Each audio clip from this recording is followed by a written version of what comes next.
When a brutal Montana blizzard swept across the Thompson farm, 3 German shepherds braved the storm with a purpose their owners couldn't explain. Huddled beneath a log, barely alive, was a baby bobcat, and instead of baring their teeth, the dogs lay beside him like guardians. The Thompsons named him Scout, and he didn't just survive. He observed, learned, and joined the pack, heel walking, sitting on command, even chirping his odd little bark. This tiny wild creature grew up believing he was one of them. What Scout did next would baffle wildlife experts and prove that sometimes the call of family is stronger than the call of the wild. This is the story of a bobcat who chose love over instinct, and the dogs who refused to let nature define their pack. Before we start, hit the like button and make sure to subscribe if you haven't, and hit that notification bell so that you won't miss any new stories. The Montana wind howled like a banshee across the Thompson farm that December evening, carrying with it the promise of the season's worst blizzard. Michael Thompson stood at his kitchen window, watching the snow whip across his fields in ghostly spirals, already obscuring the familiar landmarks of his property.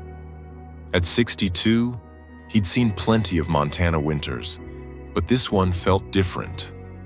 Fiercer, more determined to test every living thing against its merciless cold.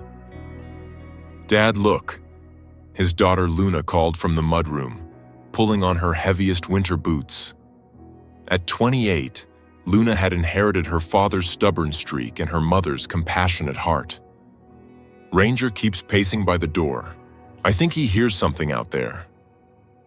Michael glanced at their eldest dog, a massive German shepherd whose intelligence had always bordered on the uncanny. Ranger stood rigid at the door, his ears pricked forward, a low whine escaping his throat. Beside him, Thor and Bella, 2 equally imposing shepherds, had joined the vigil, their collective attention focused on something beyond the storm. "Animals know things we don't," Michael murmured, reaching for his coat. "Rebecca's going to have our heads if we go out in this." But even as he spoke, he was already moving. 35 years of marriage to a veterinarian had taught him that sometimes following your instincts, and your dog's, was more important than following common sense. The cold hit them like a physical blow as they stepped outside. Luna immediately pulled her scarf higher, but Michael watched as the 3 dogs charged ahead with purpose, their dark forms barely visible against the white landscape. For 20 minutes, they followed the dogs deeper into the woods behind their property, the snow growing deeper with each step. It was Bella who found it first, her gentle whimper cutting through the wind.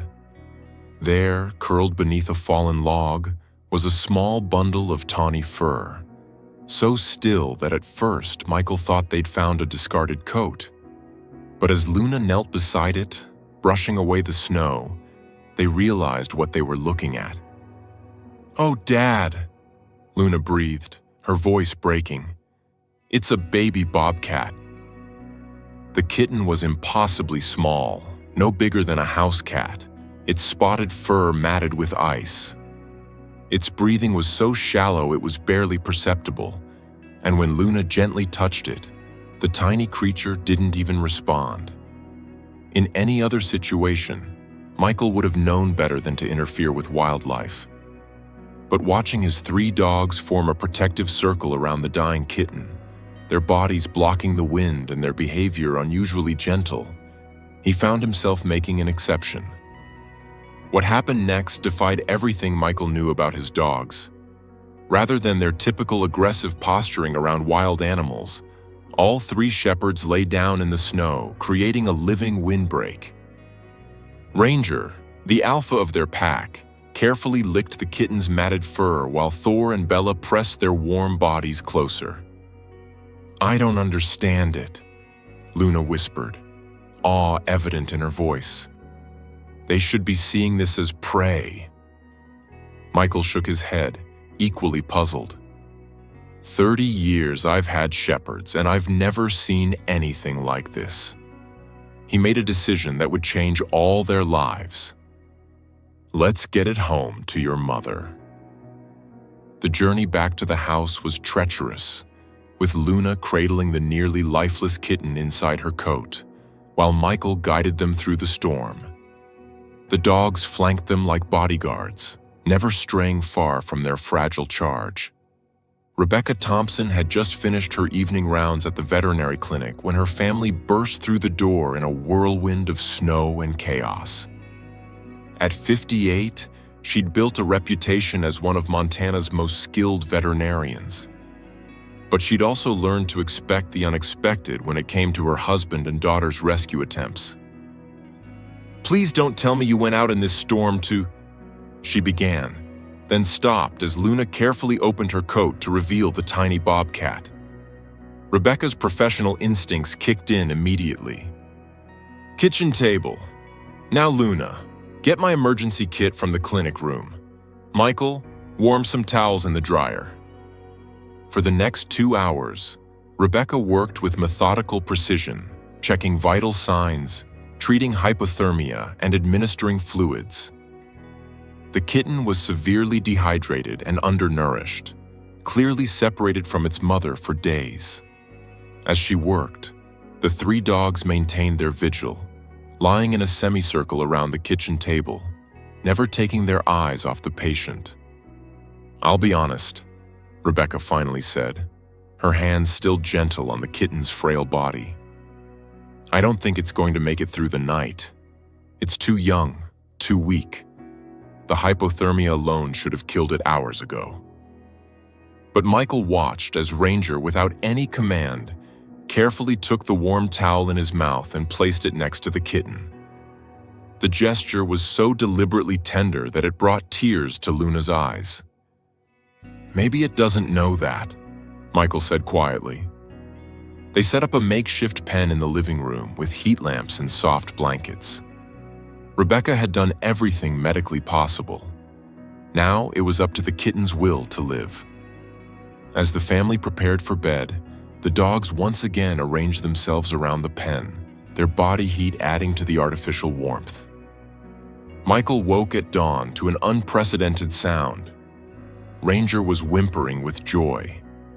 Racing downstairs, he found the kitten not only alive but attempting to stand on shaky legs.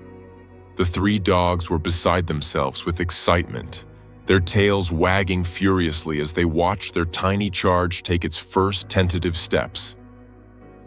"I'll be damned," Rebecca whispered, appearing beside him in her robe. "That little fighter proved me wrong." They named him Scout, partly for his adventurous spirit, and partly because he seemed to be constantly scouting out new ways to mimic his canine family. As the days turned to weeks, Scout's behavior became increasingly dog-like. He would sit when the dogs sat, lie down when they lay down, and even attempt to bark, though what came out was more of a chirping sound that made the family laugh every time. But it was deeper than mere mimicry. Scout learned to walk with the distinctive heel walk of the shepherds, to cock his head the same way they did when listening for sounds, and to respond to basic commands. When the dogs went out for their morning patrol of the farm, Scout trotted alongside them, his feline gait gradually adjusting to match their pack mentality. "He thinks he's one of them," Luna observed one morning, watching through the window as Scout attempted to mark territory the same way the dogs did, lifting his leg in an awkward imitation that barely worked given his feline anatomy. Spring arrived, and with it came new challenges. Scout was growing rapidly, his natural bobcat instincts occasionally surfacing, usually when he spotted birds or small rodents. But even then, he would look to the dogs for guidance, and more often than not, he would follow their lead rather than his predatory instincts. Michael began documenting Scout's unusual behavior, initially just for family memories, but eventually sharing videos online at Luna's suggestion. The response was overwhelming. Videos of Scout sitting attentively during the dog's training sessions, playing fetch, though he preferred to bat the ball with his paws rather than retrieve it. And sleeping curled up with Thor and Bella went viral within days. "Look at this," Luna said, scrolling through comments on her phone. "Scientists from 3 different universities want to study Scout. National Geographic wants to do a documentary." The attention brought both joy and concern. While the family loved sharing Scout's story, Michael worried about what else it might bring. His concerns proved justified when a stern-faced official from Montana Fish, Wildlife and Parks appeared at their door on a Tuesday morning in May. "Mr. Thompson," the officer said, adjusting his hat. "I'm Agent Martinez. We need to discuss the bobcat you're keeping on your property." Rebecca invited him in for coffee, her veterinary training making her naturally diplomatic with officials. Agent Martinez was professional but firm as he explained the situation. "I understand your family's attachment to the animal," he said, "but keeping a wild bobcat without proper permits is illegal in Montana. These animals can be dangerous, especially as they mature. This one appears young now, but adult bobcats can weigh up to 40 pounds and have claws and teeth designed for hunting." "But Scout isn't like other bobcats," Luna protested. "He's been raised with the dogs. He doesn't even know he's not a dog." Agent Martinez sighed, clearly sympathetic but bound by regulations. "I've seen the videos, miss, and I have to admit, I've never seen anything quite like it. But the law is the law. Wild animals belong in the wild." The family was devastated. They immediately applied for a special permit, gathering letters of support from Rebecca's veterinary colleagues, behavioral specialists, and even some of the researchers who had been studying Scout through their videos. But weeks passed with no response. Meanwhile, Scout continued to thrive within his dog pack. He had grown significantly, now weighing nearly 25 pounds, but his behavior remained consistently canine. He participated in the dog's daily routines without question, from morning perimeter checks to evening settle-downs in the living room. The denial came in July, delivered with the same bureaucratic efficiency as the original warning. Despite the unprecedented nature of Scout's integration with the domestic dogs, the Wildlife Department couldn't make an exception. Scout would need to be relocated to an appropriate wildlife facility or released into the wild. "They want us to send him to a wildlife sanctuary in Colorado," Rebecca said, reading the letter with tears in her eyes. "Or release him here with a GPS collar to monitor his survival." The family agonized over the decision. A sanctuary would mean Scout would be safe but confined, separated from the only family he'd ever known. Release meant freedom, but potentially a death sentence for an animal who had never learned to truly hunt or fend for himself. They chose release, believing that Scout deserved the chance to be wild, even if it broke their hearts. The day of Scout's release was overcast and humid, fitting the family's mood perfectly. A team from Fish, Wildlife and Parks arrived with Dr. Sarah Hawthorne, a wildlife biologist who specialized in bobcat behavior. She was fascinated by Scout's unique social development. "In all my years studying bobcats, I've never seen anything quite like this," she admitted, as they watched Scout playing with the dogs one last time. "Bobcats are solitary by nature. The fact that he's integrated so completely with a pack is revolutionary." They fitted Scout with a GPS collar designed specifically for small wildcats, lightweight but durable, with a battery life of several months. The collar would transmit his location twice daily, allowing researchers to track his movements and survival. The release point was carefully chosen, a forested area 20 miles from the Thompson farm, rich with the small game that bobcats typically hunted. As the wildlife team prepared to transfer Scout, he seemed to sense something was wrong. He pressed close to the dogs, who were equally agitated, whimpering and pacing nervously. "It's like they all know," Luna whispered, kneeling to hug Scout one last time. "How do we explain to him that we're not abandoning him?" Agent Martinez, who had developed a soft spot for the unusual family during the process, looked genuinely conflicted. "We'll monitor him closely," he promised. "If he shows signs of distress or inability to adapt, we'll reconsider." The actual moment of release was quick. Dr. Hawthorne opened the transport carrier, and Scout stepped out cautiously into the wild.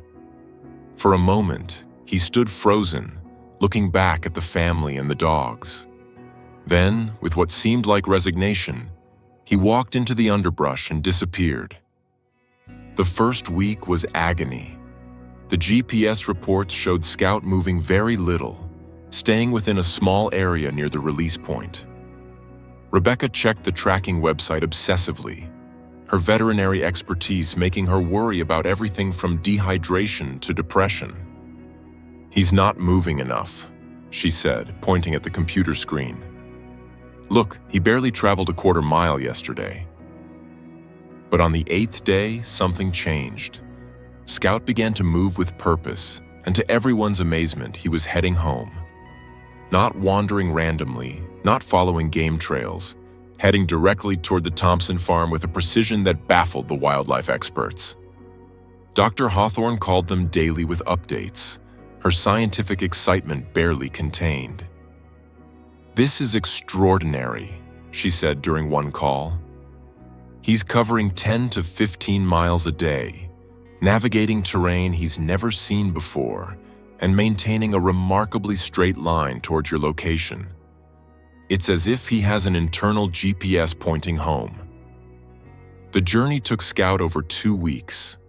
The family followed his progress religiously, marking his location on a large map they'd hung in the kitchen. They watched him navigate around towns, cross streams, and traverse mountain ridges with the determination of a seasoned traveler. "Look," Michael said one evening, pointing to the latest update. "He crossed Highway 287 during the night. That's a busy road, but he timed it perfectly." Luna had taken to sleeping on the couch, hoping to be the first to spot Scout if he made it back. The dogs seemed to sense something too. They spent more time than usual looking toward the woods, occasionally releasing low, hopeful whines. On the 15th day of Scout's journey, the GPS signal disappeared. "Equipment failure, maybe," Dr. Hawthorne suggested, but her voice lacked conviction. The collar had been functioning perfectly, with strong signal strength right up until it went dark. For 3 days, the family wrestled with uncertainty. Had Scout been hit by a car? Killed by a larger predator? Had the collar simply malfunctioned at the worst possible time? Rebecca barely slept, imagining every horrible possibility. Then, on the 4th morning, Luna burst into her parents' bedroom at dawn. "Mom, Dad, he's back!" They raced outside to find Scout sitting calmly in the middle of their yard, thin and travel-worn, but unmistakably alive. The 3 dogs surrounded him with a joy that was almost human in its intensity, whimpering and licking and pressing against him as if to confirm he was real. Scout looked different, leaner, more muscular, with a confidence in his movements that spoke of his wilderness journey. But when he saw the family, he chirped his strange bobcat bark and trotted toward them with the same heel-walking gait he'd learned from the dogs. The reunion was emotional chaos. Rebecca immediately began checking Scout for injuries, while Michael and Luna simply stood in amazement. The GPS collar was gone. Whether lost or deliberately removed was unclear. But Scout seemed healthy despite his obvious weight loss. Dr. Hawthorne arrived within hours of their call, bringing Agent Martinez and a team of wildlife biologists. They were astounded not just by Scout's return, but by the obvious joy of his reunion with the dogs. The pack dynamic was immediately reestablished, with Scout falling naturally back into his role within the group. "This changes everything," Dr. Hawthorne said, watching Scout settle down for a nap with Thor and Bella on either side of him. He chose to come back. He had the opportunity to be wild, to follow his instincts, and he chose his family instead. What happened next truly was unbelievable. After extensive discussions with wildlife experts, behavioral specialists, and even geneticists interested in Scout's unique development, Montana Fish, Wildlife and Parks made an unprecedented decision. The Thompsons were granted a special permit to keep Scout, with conditions. They would allow regular monitoring by wildlife officials, participate in ongoing research about bobcat behavior and cognition, and serve as ambassadors for wildlife conservation through educational outreach. This is a first, Agent Martinez admitted during the permit ceremony. But Scout has proven that the relationship between wild and domestic animals is more complex than we previously understood. His bond with your family and dogs could teach us valuable lessons about animal cognition and adaptability. Dr. Hawthorne, who had become a regular visitor to the farm, published papers on Scout's unique development. His story became a case study in animal psychology, challenging previous assumptions about wild animal behavior and the possibility of cross-species adoption. But for the Thompson family, Scout's significance was much simpler. He was family, not despite being wild, but because love had proven stronger than instinct. Every morning, he joined the dogs on their patrol of the farm. Every evening, he settled down with them in the living room, purring contentedly while Luna read and Rebecca graded veterinary exam papers. Scout had grown into a magnificent bobcat, powerful and graceful, but he retained the dog-like behaviors that had originally saved his life. He came when called, sat for treats, and even learned to shake hands or paws with visitors. He was living proof that family isn't determined by species or genetics, but by the bonds we choose to forge. Years later, when researchers would ask the Thompsons to explain Scout's extraordinary story, Rebecca would smile and give the same answer. "Love doesn't follow the rules," she would say, watching Scout play with the newest addition to their pack, a German Shepherd puppy who followed him everywhere, learning to be both dog and something more. Scout taught us that family isn't about where you're born, but where you choose to belong. And in the end, that was the most unbelievable thing of all. That a bobcat raised by dogs not only learned to think he was a dog, but chose to remain one, becoming the bridge between wild and domesticated, proving that sometimes the most powerful force in nature is simply the desire to be loved. Scout lived the rest of his life on the Thompson farm, becoming a father figure to rescue dogs and an inspiration to visitors who came to learn about his story. He passed away peacefully at the age of 15, surrounded by the fourth generation of German Shepherds he had helped raise, proving that the greatest adventures aren't always about where you go, but about choosing where and with whom you stay.